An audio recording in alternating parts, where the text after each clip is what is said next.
చిన్న పనుండి బయటికెళ్ళి ఒక 1 అవర్‌లో వచ్చేస్తా అన్నారు మా వారు.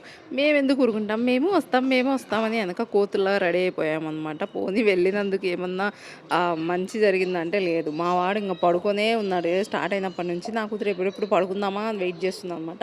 వీళ్ళని తీసుకొని ఎందుకురా బాబు నేనొచ్చాను, ఇంట్లో హ్యాపీగా ఉండిండేదాన్ని కదా అనిపించింది. అంతలా చేయి నొప్పొచ్చిందనమాట. మా వాడిని అలానే ఎత్తుకొని ఉండేసరికి ఫైనల్‌గా మా వారి పనైతే అయిపోయింది. పక్కనే ఇంక స్ట్రీట్ షాపింగు. ఊరుకుంటామా స్ట్రీట్ షాపింగ్ చూడంగానే? అసలు ఊరుకోం కదా! ఇంగా మీరు బండి మీద రండి నేను దిగుతా, వాడు నిద్రపోతున్నా ఎత్తుకొనే నడుస్తా అని చెప్పేసి దిగాననమాట. మా వారు ఫుల్ ఫ్రీడమ్ ఇచ్చారు. నీ ఇష్టం ఏమన్నా కొనుక్కో అని. బట్ నాకేం కొనాలనిపించలేదు. ఫర్ ద ఫస్ట్ టైం నాకు షాపింగ్ జస్ట్ చూస్తున్నా నేత్రానందం పర్పస్ అనమాట. నాకు కొనాలనిపించట్లేదు వాటి దగ్గరికెళ్ళిన. ఇయర్ రింగ్స్ నాకు పిచ్చి. బట్ నాకు కొనాలనిపించట్లేదు. ఆఫ్టర్ కిడ్స్ ఇవేమి ఇంట్రెస్ట్ ఉండవు.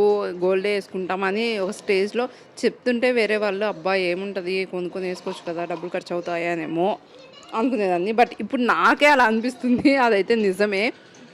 అండ్ నెక్స్ట్ ఇక్కడ కలంకారీ కుర్తీస్, డ్రెసెస్ అన్నీ ఉన్నాయి. చాలా మంచి కలెక్షన్ ఉంది. వీడియో నచ్చితే సబ్స్క్రైబ్